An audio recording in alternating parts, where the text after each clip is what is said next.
Assalamualaikum warahmatullahi wabarakatuh.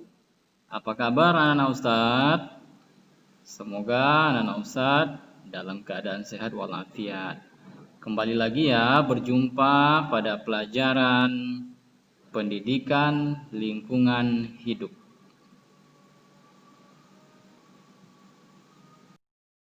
Hari ini kita akan belajar materi lingkungan biotik. Anak-anak Ustadz, perhatikan baik-baik ya pelajaran hari ini.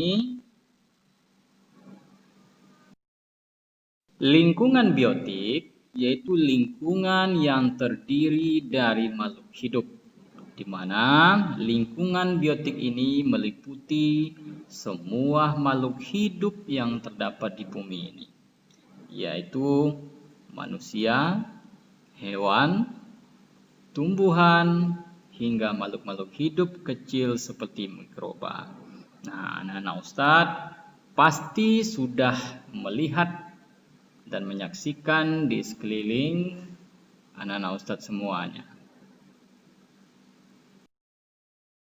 Perhatikan gambar berikut. Di sini kita dapat melihat beberapa komponen biotik atau makhluk hidup. Nah, di situ kita lihat ada satu orang manusia, kemudian di situ ada hewan, kemudian juga ada tumbuhan dan juga mikroorganisme. Nah, semua makhluk hidup tersebut saling mempengaruhi dan saling bergantung. Perhatikan gambar berikut ini.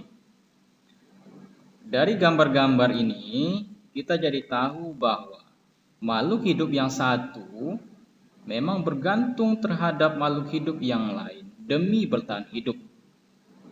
Semua makhluk hidup saling bergantung dan saling mempengaruhi. Contoh, banyaknya jumlah tikus.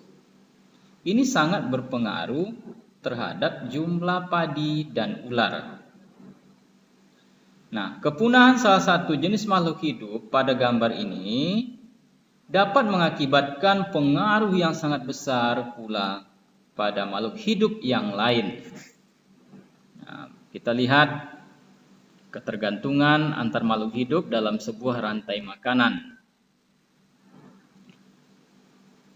Di situ tumbuhan sebagai produsen, kemudian ada tikus sebagai konsumen tingkat pertama, ular sebagai konsumen tingkat kedua, burung elang sebagai konsumen tingkat ketiga, dan terakhir ada pengurai, yaitu mikroorganisme.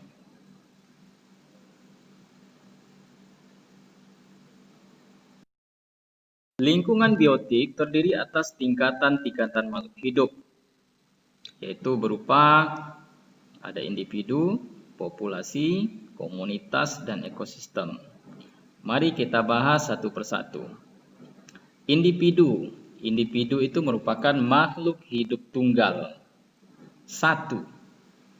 Kita lihat pada gambar tersebut ada seekor rusa. Nah, seekor rusa itu dikatakan individu. Kemudian seorang manusia itu juga disebut dengan individu. Atau pada tumbuhan satu batang mangga. Nah, itu juga dikatakan sebagai individu.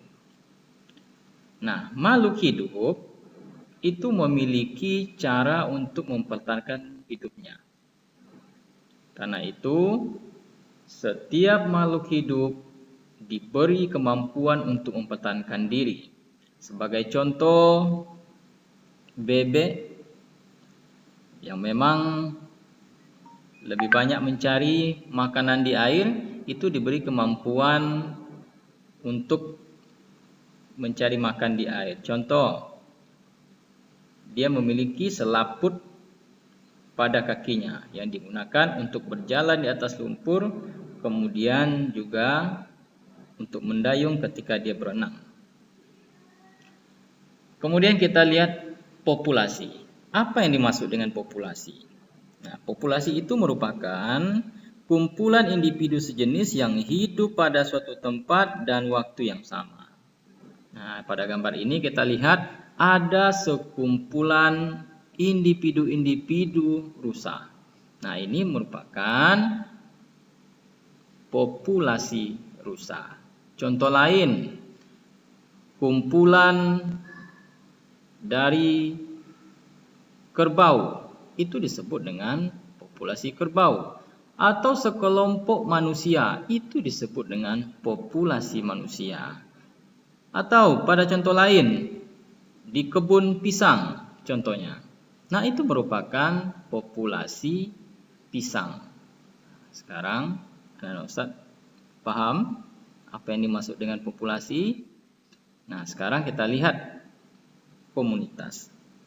Nah, komunitas merupakan kumpulan populasi makhluk hidup yang hidup pada suatu wilayah tertentu. Nah, jadi komunitas ini kumpulan dari populasi. Kita lihat di sana ada populasi rusa contohnya, ada populasi gajah, ada populasi harimau, ada populasi burung dan lain-lainnya. Nah, ketika dia berkumpul di suatu tempat tertentu itu merupakan sebuah komunitas. Baik, yang terakhir adalah ekosistem. Nah, ekosistem ini merupakan hubungan timbal balik antara makhluk hidup dengan lingkungannya atau hubungan timbal balik antara biotik dan abiotik. Nah, kita lihat di sini. Bisa dipahami?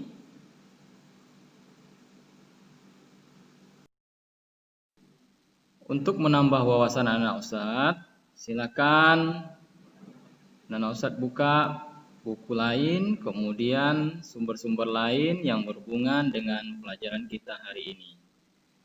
Untuk hari ini sampai di sini dulu pelajaran kita. Insya Allah akan kita lanjutkan pada pertemuan berikutnya.